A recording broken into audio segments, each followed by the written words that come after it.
Bismillah.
Bismillahirrahmanirrahim. Alhamdulillahi rabbil alamin. Wassalatu wassalamu ala maulana Rasulillahil amin wa ala alihi wa ashabihi at-tayyibin at-tahirin. Qala rabbi shrah li sadri wa yassir li amri wahlul 'uqdatam min lisani yafqahu qawli. فنوينا التعلم والتعليم والتذكر والتذكير والنفع والانتفاع والإفادة والاستفادة والحث على التمسك بكتاب الله وسنة رسوله صلى الله عليه وآله وسلم والدلالة على الهدى ابتغاء مرضاته وثوابه وقربه سبحانه وتعالى. أحييكم بتحية الإسلام. السلام عليكم ورحمة الله تعالى وبركاته. Alhamdulillah, sama-sama kita merafakkan dan memanjatkan hasil kesyukuran kita kepada Allah Subhanahu wa taala di atas segala kurniaan nikmat yang telah Allah berikan kepada kita. Nikmat berupa kesihatan tubuh badan yang baik, akal fikiran yang sejahtera, keluarga yang bahagia, kecukupan dalam menjalani hidup sementara di muka bumi Allah Subhanahu wa taala, nikmat keamanan, nikmat anak yang saleh-salehah yang sempurna tubuh badannya, nikmat isteri yang taat, suami yang bertanggungjawab, dan juga nikmat iman dan Islam yang Allah Ta'ala berikan kepada kita sejak daripada kita lahir. Bagi bersyukuri nikmat-nikmat tersebut, maka marilah sama-sama kita pada pagi ini meneruskan sesi bacaan kitab kita, iaitu kitab Al-Quran Al-Karim, tafsir Al-Quran Al-Karim. Alhamdulillah, kita dah masuk pada surah Abasa. Surah Abasa. Surah ini merupakan surah ke-80 dalam Al-Quran Al-Karim dan mempunyai 42 ayat. Kalau sempat kita baca berhabis hari ini lah, insyaAllah. Dan makna bagi surah Abasa ialah ia bermasam muka. Ia kat sini kembali kepada junjungan besar Nabi kita Muhammad alaihi salatu wassalam. Surah Abasa merupakan surah yang diturunkan di kota Makkah. Kita baca dulu. A'udzubillahi minasyaitonir rajim. Bismillahirrahmanirrahim. Abasa wa tawalla an ja'ahul a'ma wa ma yudrika la'allahu yazakka aw yadhakkaru fatanfa'ahu dhikra amma man istaghna fa anta lahu tasadda wa ma 'alayka alla yazakka wa amma man ja'aka yas'a wa huwa yakhsha fa anta 'anhu talahha kalla innaha tadhkirah faman sha'a dhakarah fi suhufin mukarramah marfu'atin mutahharah bi aidi safarah kiramin bararah. Terus masuk pada muka surat 254 tafsir. perbincangan tafsir. Cuma kali ini mungkin kita tak baca semua tafsir yang ada dalam kitab ni. Maksudnya kadang-kadang satu ayat tu ada 3-4 pandangan. Jadi kita pilih 1-2 begitu je. Sebab apa? Sebab kalau kita baca 4 pandangan, kita balik kita jumpa 4 pandangan. Kalau kita baca 1, kita ada jumpa 1. Boleh? Jadi biarlah kita jumpa sedikit dan boleh jumpa banyak. Kalau tu maksud dia nak boleh cepat. Tak boleh cepat sikit. Satu lagi nak bagi mudah faham. Okey. Lebih dari satu orang ahli tafsir yang menyebutkan bahawa pada suatu hari baginda Rasulullah SAW pernah berbicara dengan beberapa pembesar kaum Quraisy. Dan beliau berharap mereka mau memeluk Islam. Macam kita jugalah. Tak, bila jumpa orang besar ni, maka kesungguhan kita nak ajak dia kepada kebaikan lebih kuat berbanding kalau kita jumpa orang Allah, orang miskin. Sebab dalam kepala kita, orang kaya ni lebih banyak dia boleh menyumbang kepada agama, pada sudut duit, pada sudut idea. Sebab biasanya kaya ni orang yang intelektual. Tak, jadi atas dasar itu, ketika beliau tengah berbicara dan mengajak mereka, tiba-tiba muncul Ibnu Ummi Maktum, seorang sahabat Nabi. Dia buta kan? Sahabat dia buta, di mana dia merupakan salah seorang yang memeluk Islam lebih awal. Jadi Ibnu Ummi Maktum ni meluk Islam dah, cuma mari pada Nabi ketika itu untuk tanya beberapa soalan. Cumanya Nabi ketika itu sibuk melayan para pembesar, ajak para pembesar Quraisy untuk memeluk agama Islam. Maka Ibnu Ummi Maktum bertanya kepada Rasulullah SAW mengenai sesuatu seraya mendesak beliau. Dan Nabi Muhammad SAW sendiri berkeinginan andai saja waktu beliau itu cukup untuk berbicara dengan orang tersebut, kerana beliau memang sangat berharap dan berkeinginan untuk memberi petunjuk kepadanya. Maksudnya kalau ada waktu, Nabi akan layan Ibnu Ummi Maktum. Cuma dia waktu sempit.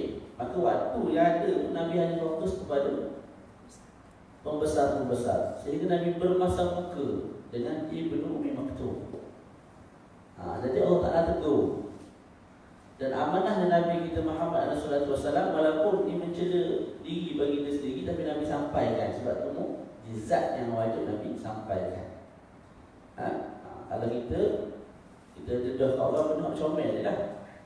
Tak tentang diri kita, kejayaan kita, kejayaan anak kita, kejayaan cucu kita, kejayaan cicit kita. Tapi dalam banyak-banyak tu ada nak jenis dorok pun ramai, tapi kita senyap. Nabi tak, bila Nabi ditegur, Nabi beritahu juga ayat suci itu kepada seluruh umat Nabi Muhammad SAW. Terus, dan beliau bermasam muka kepada Ibnu Ummi Maktum seraya berpaling darinya dan menghadap orang lain. Maka turunlah firman Allah Subhanahu wa taala, abasa wa tawalla an ja'ahu al-a'ma wa ma yudrika la'allahu yazakka. Dia Muhammad SAW bermasam muka dan berpaling kerana telah datang seorang buta kepadanya. Maksud sini siapa dia? Tadilah Ibnu Ummi Maktum. Tahukah kamu barangkali dia ingin membersihkan dirinya daripada dosa? Allah Ta'ala bersoal Nabi lah. Mungkin dia datang tu nak bertaubat, dia datang tu nak tanya soalan, yang datang tu nak bersihkan diri daripada dosa-dosa yang dia laksanakan. Jadi nak minta bimbingan daripada kamu, tapi kamu tak layan. Tak bermasa muka, berpaling. Okey, terus, Aw yadzakkaru fatanfa'ahu dzikra, atau dia ingin mendapatkan pengajaran, lalu pengajaran itu memberi manfaat kepadanya.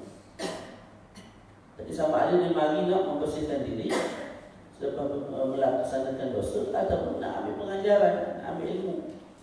Maksudnya telah sampai kepadanya nasihat dan peringatan akan berbagai macam hal yang haram. Mungkin dia tak faham, kurang jelas, dia pun nak bertanya lagi dengan lebih lanjut. Amma man istaghna fa anta lahu tasadda. Adapun orang yang merasa dirinya serba cukup, maka kamu melayaninya. Orang kaya tadilah, pembesar-pembesar. yang merasa diri mereka sudah cukup, tak perlu kepada agama, tak perlu kepada bimbingan, tak perlu kepada Rasul dan sebagainya. Tak. Tapi kamu melayan dia, kamu tinggalkan Ibnu Ummi Maktum.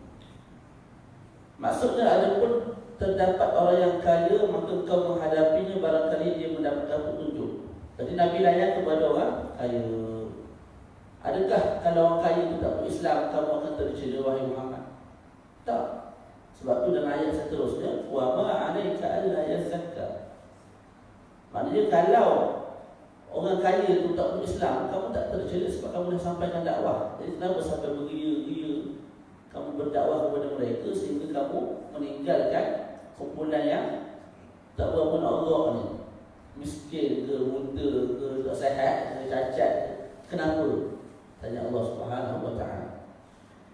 Padahal tidak ada celaan atasmu kalau dia tidak membersihkan diri. Mana tidak beriman. Mana kalau kafir dia tak beriman, tak ada apa. Sebab Nabi dah menyampaikan, Nabi tidak akan dicela. Jadi kenapa pergi ke sini tidak fokus pula kepada orang yang benar-benar nak mendapatkan pengajaran. Artinya engkau tidak dituntut melakukan hal tersebut jika dia tidak membersihkan dirinya. Wa amma man ja'aka yas'a wa huwa yakhsha. Dan ada pun orang yang datang kepadamu dengan bersegera, iaitu Ibnu Ummi Maktum tadi. Datang kepada Nabi dengan bersungguh-sungguh, dengan bersegera untuk mendapatkan pengajaran. Sedang dalam masa yang sama dia takut kepada Allah Subhanahu wa ta'ala. Fa anta anhu talaha, tetapi kamu mengabaikan beliau. Boleh? Tadi Nabi dalam ayat ni memang Allah tegur Nabi ni. Daripada awal sampai lah. Sampai ayat nombor 2. Lebih kurang sampai ayat nombor 16. Lebih kurang begitu. Kita tengok perkataan seterusnya. Bertolak dari hal tersebut, Allah Subhanahu wa ta'ala memerintahkan Rasulnya alaihi salatu wassalam agar tidak mengkhususkan pemberian peringatan itu hanya kepada seseorang sahaja.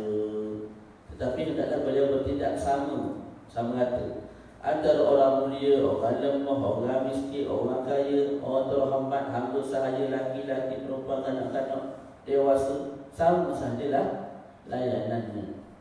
Ini satu adab lah yang perlu kita tiru dan contohi. Boleh? Jadi Nabi ditegur, maknanya bukan sekadar Nabi lah. Kajak dia tak bermanfaat dah kita. Kekal bermanfaat kan. Jadi maksudnya teguran pun untuk kita. Kalau kita dah ada di satu level yang agak tinggi, maka layanan kita kepada orang jangan kita bezakan. Dan kita bezakan antara satu sama lain. Kemudian Allah Subhanahu wa ta'ala memberikan petunjuk kepada sesiapa yang dikehendaki ke jalan yang lurus. Dialah yang memiliki hikmah yang memadai dan hujjah yang pasti. Okey. Demikianlah yang dikemukakan oleh Allah bin Az-Zubair, Mujahid, Abu Malik, Qatadah, Ad-Dhahhak, Ibnu Zaid dan lain-lain dari kaum salaf dan khalaf.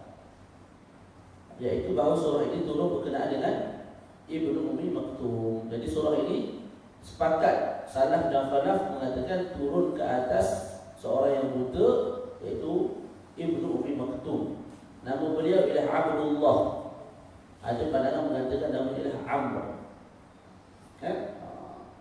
Salaf ni ulama yang hidup pada 300 tahun pertama. Selepas daripada itu kita punya khalaf. Tapi khalaf bukan mesti tercela. Bila mana khalaf itu mengikut salafus salih, maka ia kekal mulia. Dan as-salaf pula ada yang teruk. Bukan salah semua salih. Dan Abu Jahal salah pun. Berada pada 300 tahun pertama. Abu Lahab boleh? Jadi bukan semata-mata salah maka boleh. Khalaf maka teruk. Di atas sikap seseorang, sikap individu, taat ataupun ingkar. Sudah soalan.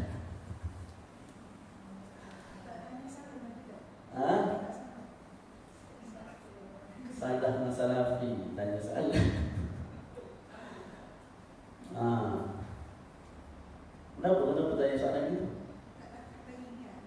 Ya.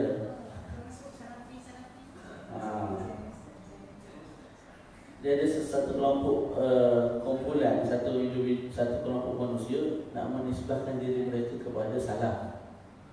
Maka mereka gelar diri mereka sebagai salafi.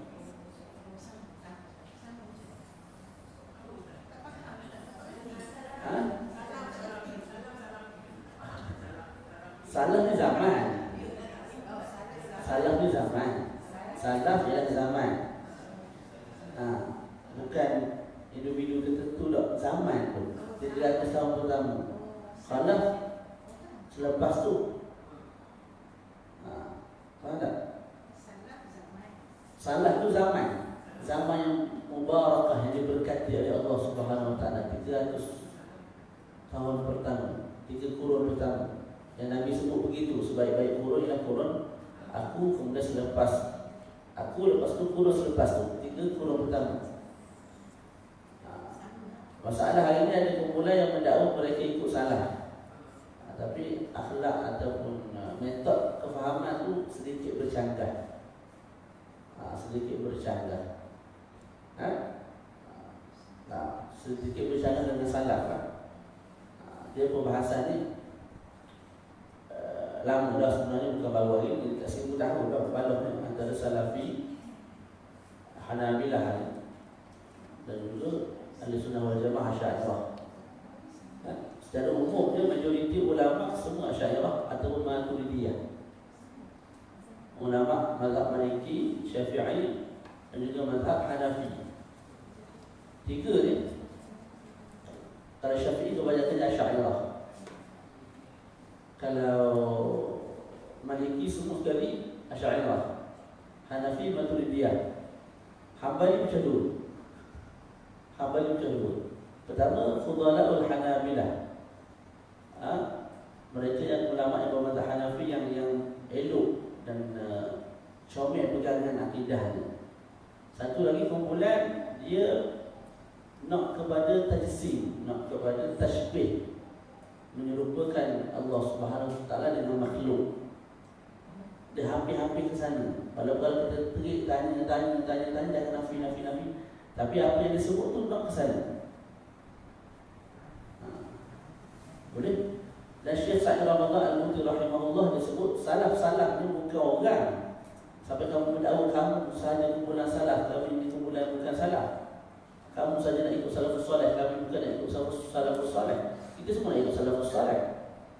Itu zaman dah berlalu. Jadi hari ini siapa sahaja yang ikut jejak langkah salafun salih, nak digelar salafi, tidak ada masalah. Atas dasar ikut jejak langkah mereka yang betul-betul. Dia bertemu sungguh pada ayat-ayat sifat. Kalau bincang panjang tu. Tadi lain sikit lah. Lain sikit. Semua nasihat saya lah secara peribadi dalam masalah. Kalau kita tengok di Facebook kan, ustaz-ustaz Iqbal atau berbeza pandangan mengenai perkara ni, ketika mufti kita tu, sekarang ni seluruh negeri mengikut pandangan Asy'ariyah Maturidiyah. Satu saja yang sedikit lain. Jadi dipaham Asy'ariyah Maturidiyah kita ikut saja. Betul perbalahan tak payah masuk campur lah, buang masa. Sebab dia tak sesimpel yang kita sangka. Kebanyakan orang yang masuk perbalahan dia tu pun tak faham. Jadi Tok Guru dan Tok Ustaz ni dia faham lah dia dibahagikan. Bawah ni maki orang tu, ni maki orang sana pula. Tapi tak faham dia pun. Buang masa. Tak payahlah ambil tahu sangat. Kita fokus pada amal ibadat kita, zikir kita, dah ada kemampuan, ada kelebihan pada sudut tertentu kita berikan dan sumbang kepada masyarakat kita. Begitu. Perbalahan ini tak akan pernah habis. 1000 tahun dah bukan baru ini start. Salafi Wahabi dengan apa? Asy'ari. Sebab tu saya jangan sebut dalam kelas. Sebab saya tak nak bawa ibu ayah dalam kancah yang sama. Biar kami je, sama-sama kami. Dan kami pun kalau saya memang sahabat-sahabat yang berbeza pandangan, minum kopi sekali je. Sebab pak-pak tu tak setuju lah. Dia tetap pandangan dia, kita tetap pandangan kita. Gitu lah. Okey. Khair insya-Allah. Yalla. Dari salah dah 3 tahun pertama, khalas lepas tu. Jadi mereka sepakat mengatakan ayat ini turun kepada Ibnu Ummi Maktum rahimahullahu taala. Terus okey. Firman Allah Subhanahu wa taala, "Kalla innaha tadhkirah."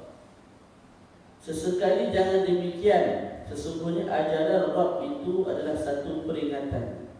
Yakni surah atau wasiat ini agar berlaku sama kepada seluruh umat manusia dalam menyampaikan ilmu, baik antara mulia maupun yang hina. Maknanya Allah Ta'ala sebut, wahai Muhammad, jangan buat perangai lagu tu, tak syamil. Kerana apa? Sesungguhnya ayat suci Al-Quran ini peringatan. Lepas tu peringatan kepada siapa? Adakah hanya untuk orang kaya, pembesar Quraisy? Tidak, untuk semua sekali. Jadi lepas ni bila datang orang nak tanya soalan, sama ada dia muda ke miskin ke apa, layan sebaik mungkin dengan samalah kata. Nah, terus ayat berikutnya, faman syaa'a dzakara. Kerananya barang siapa yang menghendaki, tentu ia memerhatikan. Jadi disebut ayat sebelum tu, wahai Muhammad, sesungguhnya ayat suci, sesungguhnya ajaran-ajaran Tuhanmu, iaitu Al-Quran itu, yang sebagai satu peringatan. Barang siapa yang kehendaki akan peringatan itu, maka dia akan memerhatikan dan akan mendalami isi kandungannya. Itu makna faman syaa'a dzakara. Barang siapa yang mahu untuk dapat peringatan daripada ayat suci tadi, maka dia ambil peringatan dengan belajar tafsir, hadiri majlis ilmu, dengar syarahan ulama dan sebagainya. Kita terus ayat yang berikutnya, fi suhufin mukarramah. Peringatan itu berada di dalam apa disebut oleh Allah Subhanahu wa taala, fi suhufin mukarramah. Peringatan itu di dalam kitab-kitab yang dimuliakan, marfu'atin mutahharah. Kitab yang mulia di samping ditinggikan. Mana level atau martabat Quran itu tinggi, bukan rendah. Sebab tu Al-Quran jangan letak di lantai. Ini sebahagian orang tua-tua dah, bila di surau masjid, Quran itu letak di lantai, dia tak boleh Yasin. Itu tu haram, dosa. Quran ada kehormatan, dia letak di atas. Letak di atas, di rak. Malah di sebahagian tempat, contoh di Yaman, mereka ada bekas yang khusus. Dan bekas itu sangat indah dan comel, molek. Untuk apa? Untuk diisikan Al-Quran di dalamnya, bukan letak di tempat-tempat ikut dance saja. Jadi sebagaimana disebut oleh Allah Ta'ala, fi suhufin mukarramah, peringatan itu berada dalam suhuf, dalam Al-Quran, dalam kitab-kitab yang dimuliakan, yang tinggi. Maka kita tinggikan Al-Quran. Mutahharah.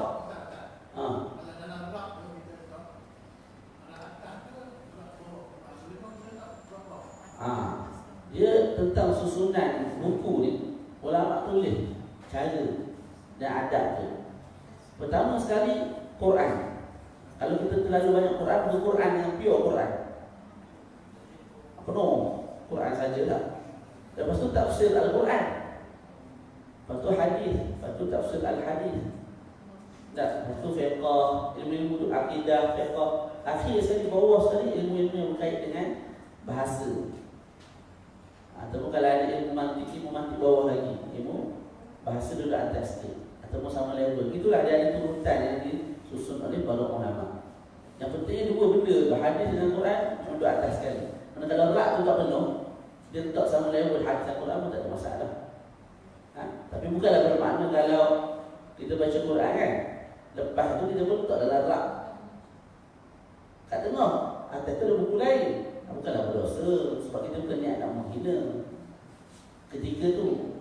Dah, cuma yang lebih molek kita tinggikan dia berbanding daripada kitab-kitab yang lain. Boleh? Nah, jangan tindih dengan buku lain. Tapi kalau rak tak ada masalah. Tapi kalau tindih, saya eloknya jangan tindih dengan sebagai letak handset, letak apa nama, kunci. Itu sebetulnya kurang adab. Jadi Allah Ta'ala tinggikan, maka kita tinggikan Al-Quranul Karim. Kemudian disebut mutahhar. Apa makna mutahhar? Disucikan. Mana Al-Quran atau kitab-kitab yang lain disucikan daripada kotoran, tidak ada tambahan, tidak ada kekurangan pada. Boleh? Nah. Kemudian ayat berikutnya bi'aidi safarah. Bi'aidi safarah, di tangan para penulis. Maksud di tangan para penulis adalah ayat-ayat suci Al-Quran itu atau kitab-kitab yang lain yang diturunkan oleh Allah Subhanahu Wa Taala ke bumi, itu berada dan dijaga oleh para malaikat. Itu makna safarah. Safarah, penjaga, wakil Tuhan. Maksudnya malaikat lah. Maksudnya malaikat. Kita baca sikit. Dan firman-Nya bi'aidin safarah, di tangan para penulis. Ibn Abbas, Mujahid, Al-Dhahhak dan Ibn Zaid mengatakan iaitu para malaikat. Maksudnya ialah para malaikat. Kata safarah bererti yang menjadi utusan antara Allah dan makhluk perantaraan, orang tengah, postman ataupun duta. Bahasa kita duta, postman tu lagi. Kenapa tak? Duta. Dari kata itu pula muncul kata as-safir. Daripada safarah keluar as-safir, yang bererti duta, seorang duta, yakni orang yang mengusahakan perdamaian dan perbaikan di antara umat manusia. Okay. Kemudian Allah Ta'ala sifatkan malaikat tu. Jadi tadi sifatkan Al-Quran. Yang dalam Al-Quran itu ada peringatan yang Nabi Muhammad tadi tidak adil lah ataupun tidak apa dia sebut, tidak memberi kesabarataan kepada dua kelompok, kaum Quraisy dan Ibnu Ummi Maktum. Jadi selepas diceritakan tentang Al-Quran, diceritakan tentang malaikat kiramin bararah. Al-Quran ataupun kitab-kitab yang dijaga oleh malaikat. Malaikat yang macam mana? Yang mulia lagi berbakti. Yang mulia lagi berbakti. Yakni kerana mereka sangat mulia lagi baik, tak pernah langsung buat dosa kepada Allah Subhanahu Wa Taala. Cuma di antara kita dengan malaikat, mana mulia lagi? Kalau dalam kitab akidah dia ada susunan dia. Seingat saya, pada tinggi ialah para Rasul. Para Rasul. Lepas tu para ulama, para awliya, para wali dan orang yang saleh adalah. Kemudian baru malaikat. Sebab apa dia lebihkan manusia ke atas malaikat? Kerana manusia ni dia ada nafsu. Jadi bila dia dapat capai satu peringkat yang kehidupannya hanya ketaatan, tidak ada maksiat, maka sebenarnya level dia ataupun kehebatan itu lebih tinggi daripada malaikat. Malaikat memang dicipta dalam keadaan begitu. Tidak ada ditarkibkan pada tubuh badan mereka nafsu. Jadi memang tak akan buat maksiat lah, buat sama-lamanya. Sebab tu dia lebihkan pada manusia yang taat kepada Allah Subhanahu Wa Taala. Akhlak dan perbuatan mereka tampak sangat jelas, suci dan sempurna. Bertolak dari sini, maka orang yang mengemban, keluar balik perkataan mengemban. Maksud mengemban ialah membawa. Saya baru tengok dalam Google, mengemban dalam bahasa Indonesia maknanya bukan berkemban lah. Kasihlah air bulan kan? Terjemuh berkemban. Al-Quran berkemban ke mana? Maksudnya membawa. Kita baca balik. Bertolak dari sini, maka orang yang membawa Al-Quran hendaklah perbuatan dan ucapannya benar-benar lurus dan tidak menyimpang. Jadi sebagaimana sifat Al-Quran itu tinggi, suci, tak dijaga oleh para malaikat sebagai satu kitab yang memberi peringatan. Maka orang yang menghafaz Al-Quran, orang yang mengajar Al-Quran, para ustaz dan guru ni, Sepatutnya dia bersifat dengan sifat Al-Quran itu sendiri. Amalkan, bukan sekadar baca.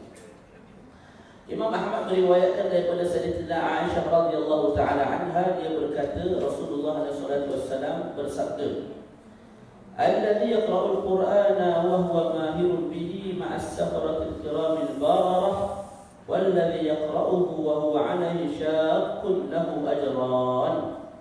Orang yang membaca Al-Quran sedang dia pandai membacanya adalah bersama para malaikat yang mulia dan berbakti.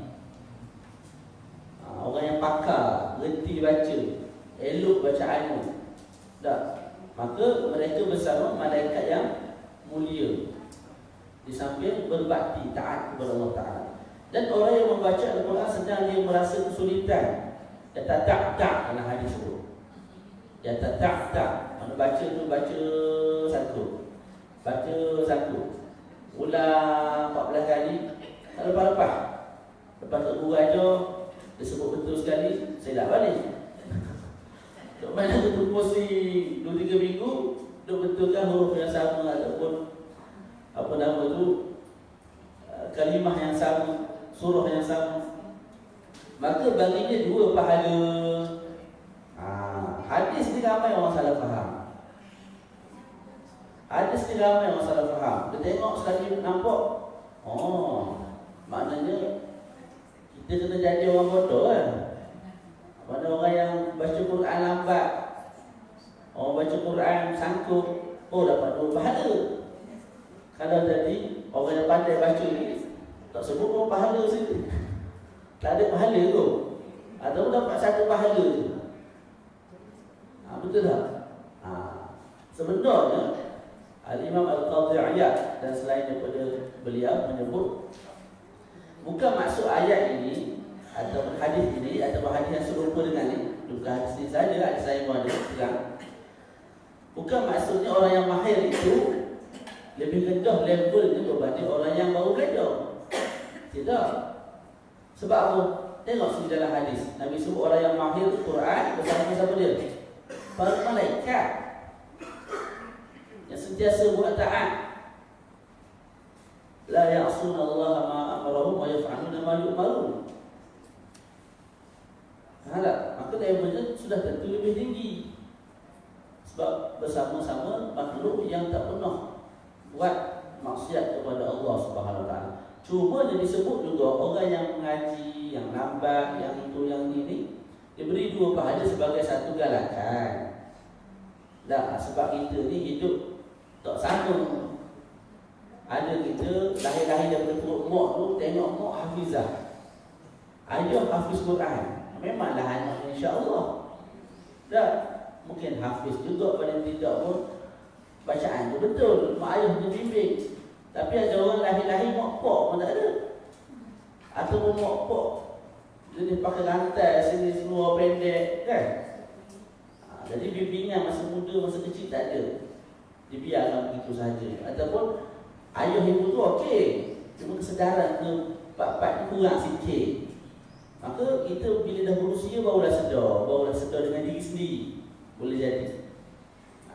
Jadi waktu tu adakah tak payah belajar sebab ada guru? Tak. Teruskanlah belajar. Sebab apa?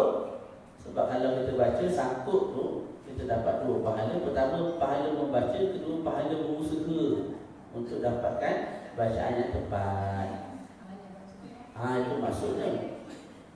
Boleh?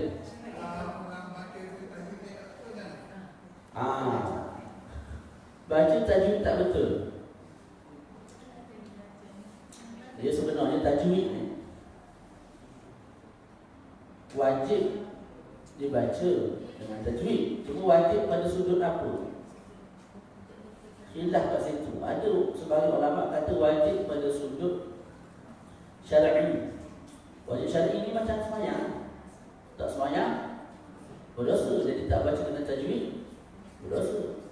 Satu pandangan lagi kata tak, bacaan tajwid ni wajib pada sudut sina'i. Wajib pada sudut sina'i ni, wajib pada sudut bidang tersebut. Terjemah lagu mana lebih. Contoh tukang masak kan, Nak bagi sedap tu wajib letak garam, wajib letak gula banyak ni. Kalau tak letak dosa tak? Tak dosa, tapi nak kesedap tu wajib letak. Ada sebagian kata wajib pada sudut tu. Jadi tak berdosa. Faham tak? Tak berdosa, cuma tak berapa sedap lah. Kalau makan siangkak tu, ikan sedap dah. Kuah tak menjadi lah. Jadi tak terliga juga lah. Faham tak? Namun janganlah kita ambil pandangan tu. Kalau ambil pandangan tu sekali pun belajar lah tajwid apa semua ni. Dah anak-anak hidup orang panggil. Hidup sekali, belajar betul-betul supaya sebutan kita tu tepat. Betul-betul kita dah pencet, dah tak ada kerja buat ni, saja pun tak ada faedah dah. Lepas tu ikutlah kelas-kelas tu, berisi lah sikit dengan majlis ilmu, dengan bacaan Quran, dia jumpa kawan-kawan. Namun ada satu kelegaan lah bila ada khilaf begini. Sebab kadang-kadang orang tua ni sebahagian kecil lah, dia ni apa, ada ego sikit. Dah, kita tegur, ngajilah, betul lah bacaan ni. Aku hidup awal jauh lagi 20 tahun dah mengaji. Dah, jadi insyaAllah lah tak berdosa insyaAllah. So ada lagi pandangan yang mengatakan itu wajib silah ini. Tu muncul lah ada pandangan khilaf begitu kan. Tapi jangan kita ambil yang tu kan. Kita kena belajar biar bacaan tu. Kalau tidak tajwid asas tu kena. Walaupun makhraj tu tak macam qari, tapi tajwid asas tu tepat. Okey, baca sikit lagi. Qutilal insanu ma akfarah. Situ tak? Kita baca dulu ayat suci Al-Quran ni. A'udzu billahi minasyaitonir rajim. Qutilal insanu ma akfarah. Min ayyi shay'in khalaqah. Min nutfatin khalaqahu faqaddarah.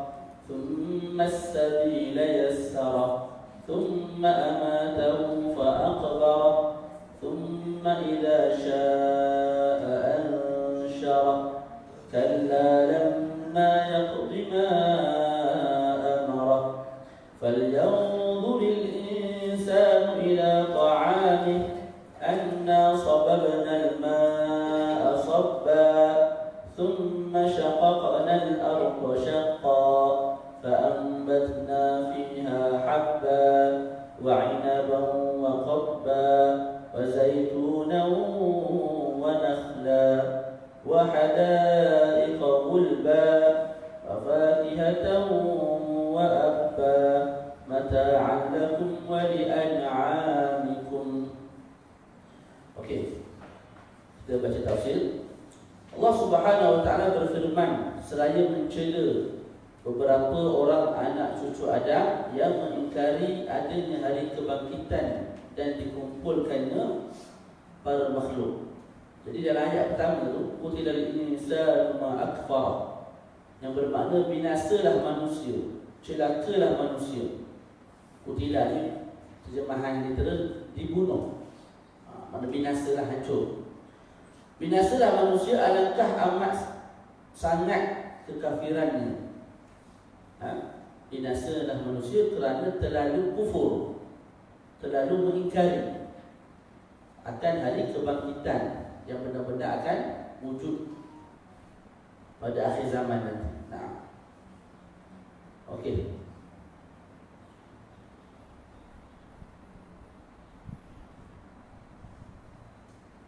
Terus ayat berikutnya. Nanti pandangan-pandangan ulama lain itu boleh baca. Mudah, itu boleh sama, dia berulang. Kemudian selepas Allah Ta'ala tegur manusia yang mengingkari hari kebangkitan dengan katanya qutilal insanu ma akfarah, binasalah manusia, alangkah amat sangat kekafiran dan amat besar kekufuran kepada Allah Subhanahu wa taala, keingkarannya akan hari kebangkitan. Maka Allah Ta'ala mengingatkan kita, kamu kumpul-kumpul derhaka ke aku tu asal kamu dulu daripada apa? Maka disebut min ayyi syai'in khalaqah. Dari apakah Allah menciptakannya? Nampak gong sangat tu. Daripada apa kamu diciptakan? Min nutfatin khalaqahu faqaddara. Dari setitis mani. Keluar daripada kemaluan. Tempat paling jelek pada tubuh badan manusia lah. Sebab apa? Daripada situ dulu keluar air kencing. Jadi sepatutnya tak perlu kufur, malah taat dan patuh akan kepada Allah Subhanahu Wa Taala dan percaya akan hari kebangkitan. Allah menciptakan lalu menentukannya. Semula dari apakah Allah menciptakannya? Dari setitis mani. Kemudian Allah menciptakannya lalu menentukannya. Maksudnya dia tentukan ajal dan amalannya serta apakah dia akan sengsara atau bahagia. Maknanya semua itu telah ditentukan oleh Allah Subhanahu Wa Taala sejak daripada kita dalam perut mak lagi sebenarnya. Sama ada kita diberjaya ataupun akan celaka pula. Lepas tu boleh tak kita tawakal dengan apa yang telah ditulis? Soalan yang sama pernah ditanya kepada Nabi, maka Nabi menjawab, beramallah. Kerana setiap orang itu akan dipermudahkan untuk dia beramal berdasarkan tempat akhir yang dia akan pergi. Maknanya kalau tempat akhir kita tu syurga, maka kita akan dipermudahkan buat amalan baik. Tanda-tanda tu, kalau hidup dia baik semua, jangan-jangan buat jahat, itu tanda dia ke syurga. Tapi kalau daripada start balik sampailah ke mati, dah buat jahat, buat khianat, rasuah dan sebagainya, maka itu tanda dia akan ke neraka. Tanda bukan confirm. Dah akan balik ke senarai nama. Buat cik ni neraka jahanam, buat cik ni jahanam apa tu kan. Sebab apa? Buruk banget. Tanda, sekadar tanda. Summa as-sabila yassara. Lepas Allah Ta'ala cipta dengan air mani, kemudian mentakdirkan ajal, ketentuan, umur dan sebagainya, maka kemudian dia memudahkan jalannya. Apa makna memudahkan jalannya? Dua. Pertama, maksudnya Allah Ta'ala permudahkan jalan untuk baby itu keluar. Tadi cipta kan, lepas tu terbentuk dia baby, lepas tu dimudahkan untuk keluar daripada perut mak. Pandangan kedua mengatakan, selepas diciptakan, selepas ditentukan, maka dipermudahkan jalan ke mana yang dia akan pergi. Kalau syurga, maka amalan kebaikanlah. Kalau tidak, maka amalan keburukanlah. Alhamdulillah. Kita pilih masing-masing. Dan seterusnya, thumma amatahu fa aqbarah. Lepas diciptakan, lepas keluar daripada perut mak, kita membesar, kita hidup, kemudian dia mematikannya dan memasukkan ke dalam kubur. Lepas mati, maka kita akan ke alam barzakh. Alam barzakh ni bukan dalam kubur tu tak? Ini saya pernah sebut sebelum ni. Kubur kat bawah, alam barzakh ni satu alam yang tidak diketahui. Tapi bukan mesti berada di bawah kubur tu. Boleh? Jasad kat kubur, ruh itu berada di alam barzakh. Sebab tu ada nikmat kubur, azab kubur. Boleh jadi bukan diseksa kat situ pun, boleh jadi di tempat lain, iaitu di alam barzakh. Ni alam dunia.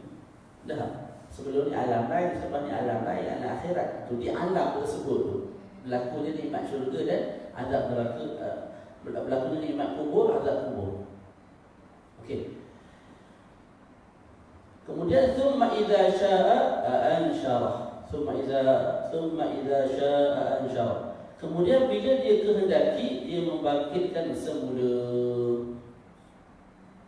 Selepas mati ditanam sampai satu masa Allah Ta'ala kehendak, maka Allah Ta'ala akan bangkitkan semula setiap jenazah yang ada di dalam perut bumi. Kalla lamma yaqdi ma amara. Tengok maksudnya. Sesekali jangan manusia itu belum melaksanakan apa yang diperintahkan Allah kepadanya.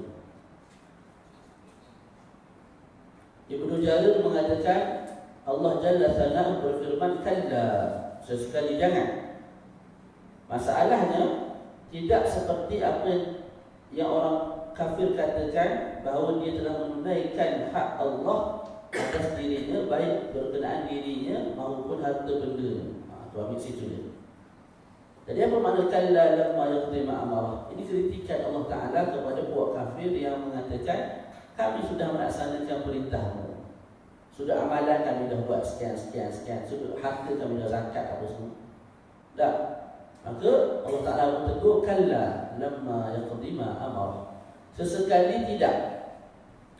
Manusia itu yang mendakwa telah melaksanakan tugas sebagai hamba itu sebenarnya belum melaksanakan apa yang diperintahkan kepadanya. Itu boleh. Lepas tu ada 2-3 pandangan tu dalam kitab, panjang sikit perbincangannya, kita tinggalkan. Tapi kalau baca pun faham je, dia makna lebih kurang je. Saya dah habiskan, jangan boleh. Dah tak? Tak ada. Tak ada. Kena berhenti dah.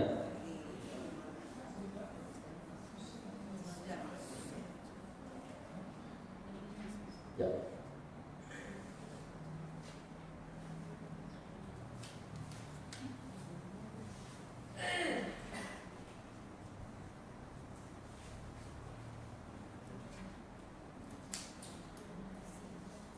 Buku berapa dah? 10, 20. Nak baca kitab ni tak? Lepas tu kita berhenti dulu dah. Jadi fal yang boleh insan bila ta'am sesuai dengan berhenti situ insya-Allah. Wallahu a'lam, insya-Allah sesi akan datang kita masuk fal yang boleh insan ila ta'am. Maka hendaklah manusia itu memerhatikan makanannya sampai ayat yang terakhir, ayat 42, insya-Allah ta'ala. Okey. Kita baca sedikit. Ada soalan tak? Ada soalan? Tak ada soalan. Ada 10 minit, 5 minit kita baca.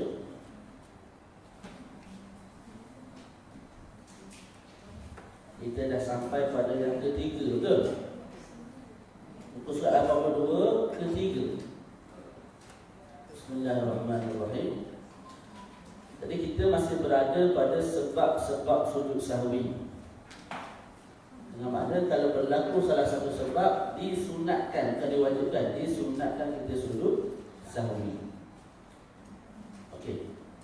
Yang pertama sebelum ni kita sebut, bila mana kita laksanakan perkara yang kalau dibuat dengan sengaja batal, kalau dibuat dengan tidak sengaja tak batal. Dan ketika buat tu kita buat dengan tak sengaja, terlupa. Contoh makan yang sedikit, bercakap yang sedikit, maka di akhir solat sunat kita sujud sahwi. Satu. Yang kedua, meninggalkan sunat arba'ah. Sunat arba'ah secara ringkas ialah 3. Bacaan tahiyat awal, bacaan qunut dan selawat ke atas junjungan besar Nabi Muhammad SAW pada tahiyat akhir. Selawat ke atas Nabi dan tahiyat awal itu rukun kan? Itu rukun, jangan silap. Selawat ke atas tak silap. Saya nak silap. Apa nama tadi? Sunat apa? Selawat ke atas keluarga Nabi dalam tahiyat akhir. Dalam tahiyat akhir. Kalau dalam tahiyat awal tak disunatkan. Dalam tahiyat awal kita baca gini, Allahumma salli ala Muhammad. Lepas tu terus bangun. Jadi tidak disunatkan baca selawat ke atas keluarga Nabi dalam tahiyat awal. Sebagai ulama kata sunat, sebab pendek sangat. Disunatkan juga. Tapi yang utama tidak disunatkan. Namun untuk tahiyat akhir, maka ianya merupakan sunat abah. Kalau kita Allahumma salli ala Muhammad, lepas tu kita terus bagi salam, maka ketika itu kita telah tinggalkan tahiyat akhir. Cumanya gambaran seseorang tu meninggalkan tahiyat akhir sehingga menuntut untuk dia sujud sahwi itu telah saya terangkan pada sesi yang lepas, iaitu imam tinggal. Kita dengar imam tinggal, kita buat, kita baca. Dan jadi kita sujud atas dasar nak menanggung kekurangan dan kelemahan imam. Ketiga, memindahkan rukun qauli kepada tempat yang tidak sepatutnya. Rukun qauli ada berapa? 5 kan? Takbiratul ihram, Fatihah,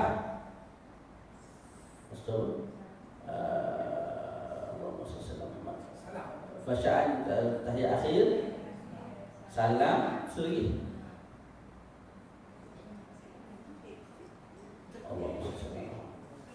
tak rukun qauli jadi ucapan. Sudah. Takbiratul ihram, baca Fatihah,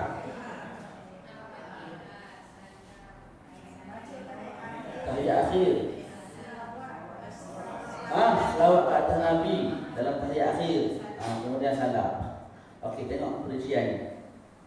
Bila mana seseorang itu memindahkan Al-Fatihah atau tahiyat akhir atau selawat ke atas Nabi, maka disunatkan baginya sujud sahwi. Boleh? Faham tak? Contoh kita baca Fatihah ketika menerukuk, sengaja ataupun terlupa, maka sunat kita sujud sahwi. Fatihah patut baca bila? Masuk diri je dah. Dia baca waktu rukuk, waktu i'tidal, waktu sujud. Jadi dia pindahkan rukun qauli tu. Ataupun tahiyat akhir, Allahu Akbar, mula-mula sembahyang, at-tahiyyatu barakatuh salawat innaka hamidum majid. Baru ingat Fatihah, tak baca lagi tahiyat akhir tu. Faham tak? Maka dia baca Fatihah, nanti di akhir sembahyang dia sujud sahwi sebab dia pindahkan apa? Tahiyat akhir, bukan di tempat asalnya. Ataupun selawat atas Nabi, dalam sujud dia selawat Allahumma shalli ala Muhammad wa ala ali Muhammad, ditutup di akhir sembahyang dia sujud sahwi. Sunat kan, tak wajib. Jadi kalau pindahkan 3 rukun ni, Fatihah, tahiyat akhir dan selawat ke tempat lain, tempat yang tidak sepatutnya, maka disunatkan dia sujud sahwi. 2. Bila mana seseorang memindahkan takbiratul ihram atau salam, maka batal solatnya. Itu batal lah. Contoh, Assalamualaikum warahmatullahi. Start sembahyang dengan Assalamualaikum tu. Sebab tu duduk di akhir, dia letak di awal. Lepas tu akhir kan, Allahu Akbar, Allahu Akbar. Ada pindahkan takbiratul ihram, pindahkan salam, itu jelas lah batal. Dia bila batal ada tak perbincangan sujud sahwi, tak sujud sahwi? Tak ada lah, batal dah. Jadi 3 rukun tu je. Faham tak ni?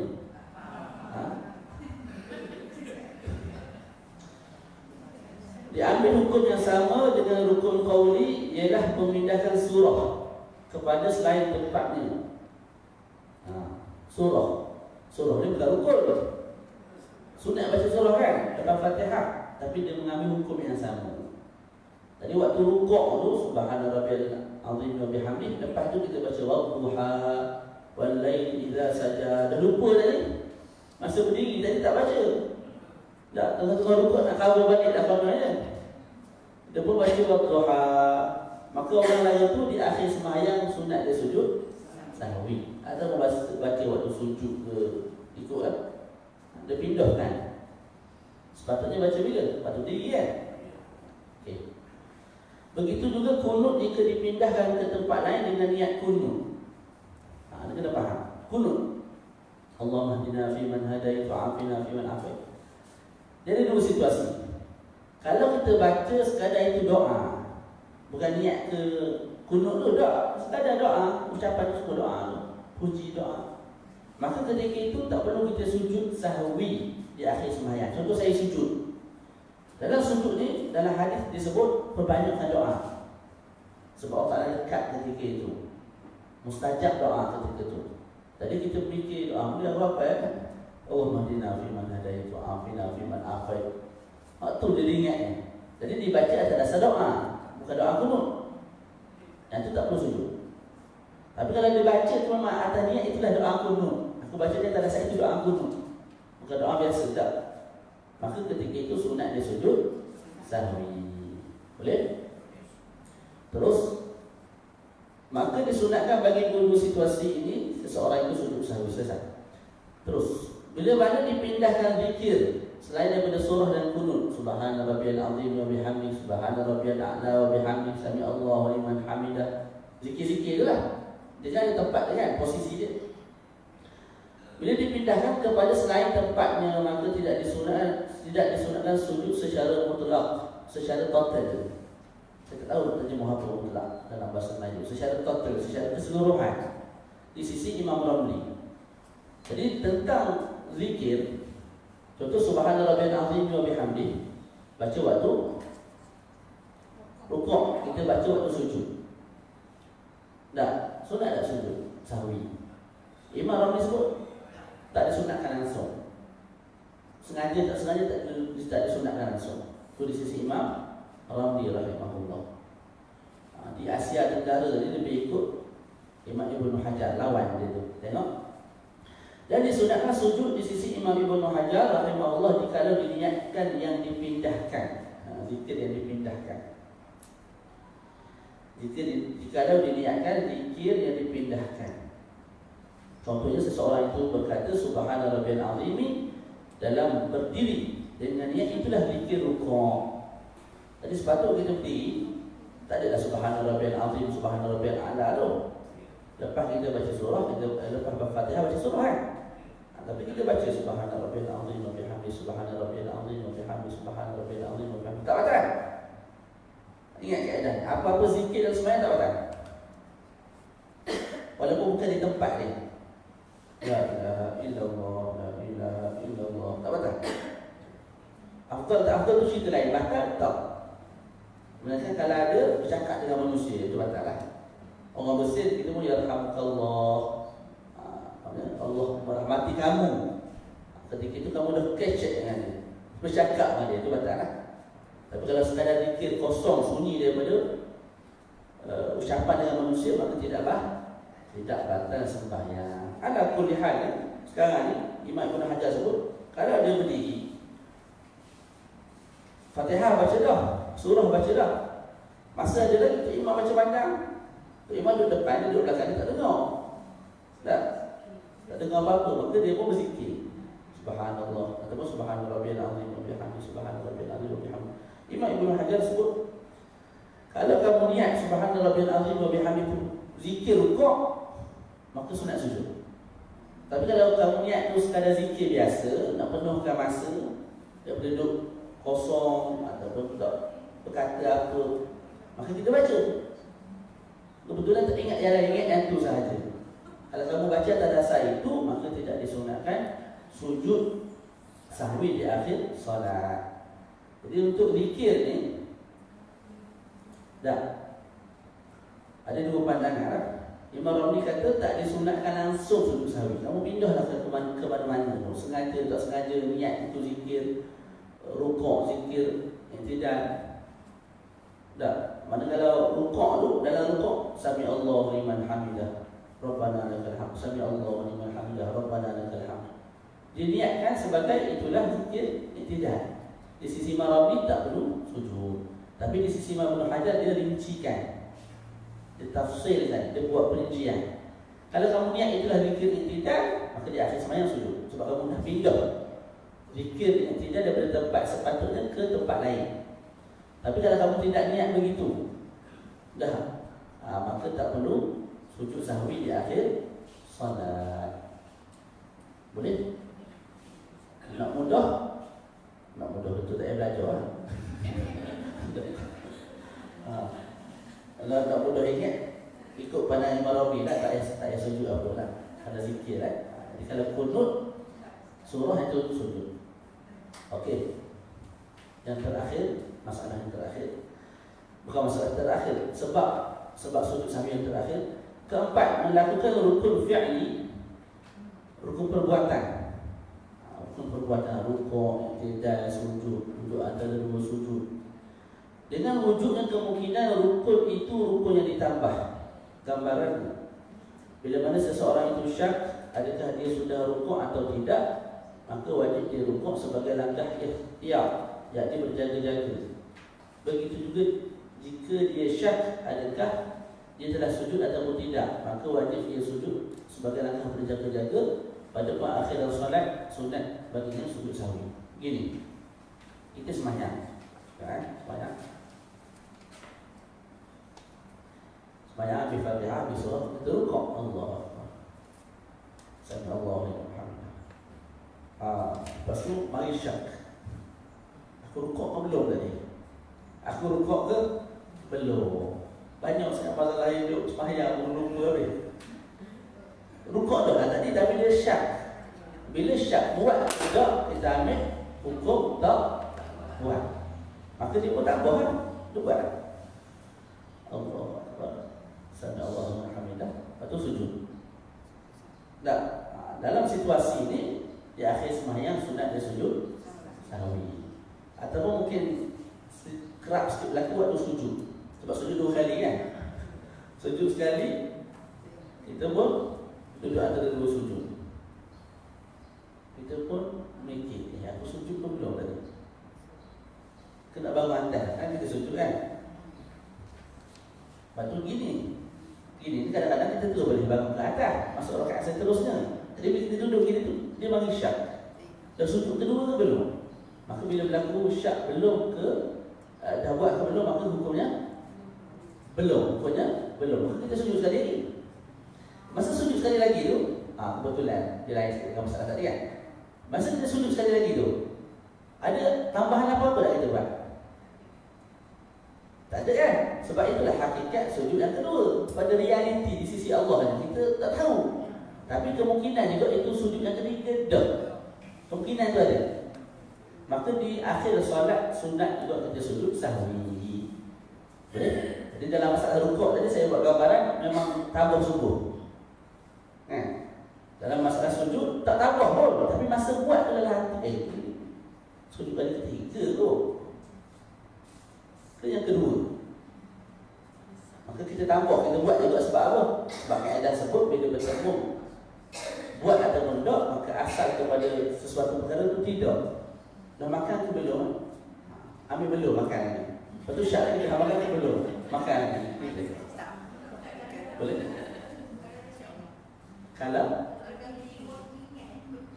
dah berdiri mari syak, wajib turun balik. Wajib turun balik sujud. Gitu. Tapi bezakan antara syak dan juga was-was. Antara perbezaan yang ketara antara keduanya ialah syak ni jarang-jarang datang. Was-was ni setiap kali sembahyang. Subuh tadi 1 ke 2, 1 ke 2. Dia ambil 1 tambah lagi. Zuhur kan 3 ke 4, 3 ke 4. Asar kan 3 ke 4. Tak main lagi dulu. Maka dia 2 ke 3. Ambil 2. Tu setiap hari. Dan tiap sekali sembahyang solat sunat pun 1 ke 2. Kalau sampai ke peringkat itu jangan layan. Sampai ke peringkat macam tu jangan layan. Kalau layan dia akan jadi teruk. Seteruk-teruknya. Sebab saya pernah kena dulu. Wuduk lama, lepas wuduk tu tengok dia kata kedok kosong balik. Lepas tu nak habis, kursi tak kena dulu. Lepas tu sampai peringkat kita duduk menyelah dalam kolor tu, keluar, kena kedok ke belakang. Dia sampai ke peringkat tu. Dan sungguh ni pengalaman peribadi kan. Jadi cara dia nak buang dia paling mujarab. Di samping baca qul a'udzu birabbin nas apa semua tu, minta pelita daripada syaitan yang boleh apa. Paling mujarab jangan layan. Allahu Akbar. Sekejap lagi sembahyang tu mari. Niat tu kena gedok tu. Ni zuhur awak niat asar tu, awak niat subuh tu. Kita balas balik kepada dia. Tak, aku niat korban. Atau bangun. Maknanya nak lawan kesihatan yang bilik tu lah. Jangan ikut. Aku niat keluar zakat ke apa lah. Teruslah sembahyang. InsyaAllah dalam sebulan, 2-3 bulan hilang dia. Lepas aku tu, kena doa. Kita kena je. Jangan basuh kaki je mari. Tangan tak ada tu, tangan tak ada. Ada tu bahagian hujung jari tak ada. Jangan layan. Habiskan terus sembahyang. Kalau tak, boleh. Ketip. Saya tutupkan satu kisah. Kisah ni berlaku pada anak tok guru. Anak tok guru wasbah. Ada sekali anak tok guru ni duduk depan Allah. Nawaitu tak habis nawaitu tu. Dah. Lepas tu tok guru datang. Datang anak murid dia yang lain. Dia kata Tok Guru tu anak mengajar orang tu anak pun bawa suai. Tok Guru tu pergi kat kolah tu, dia enjar. Sepok dari belakang, perang sekali. Masuk dalam kolah. Hilang tu bawa suai. Tu syarat. Tengok orang bawa suai pada sepok dari belakang. Hilang bawa suai, insyaAllah. Jadi syukur sekadar itu, insyaAllah pada sesi yang akan datang kita masuk masalah berkaitan sujud sahwi. Itu sama tu. Allah. Kalau was-was ambil pandangan yang ringan. Niat sebelum sembahyang. Niat sebelum sembahyang tu niat dah. Aku solat fardu zuhur kerana Allah Taala sebagai satu syarat. Sebab niat ada kata rukun. Bila rukun kena duduk dalam sembahyang, kita tak perlu ihram. Ada ulama kata niat ni syarat. Bila syarat boleh berada di luar. Jadi sebelum sembahyang subuh tu niat dalam hati. Aku sembahyang fardu zuhur kerana Allah Taala. Allahu Akbar. Masa Allahu Akbar tu tak teringat apa-apa kira dah. Terus sembahyang. Terus sembahyang. Kalau layak letih ke kita.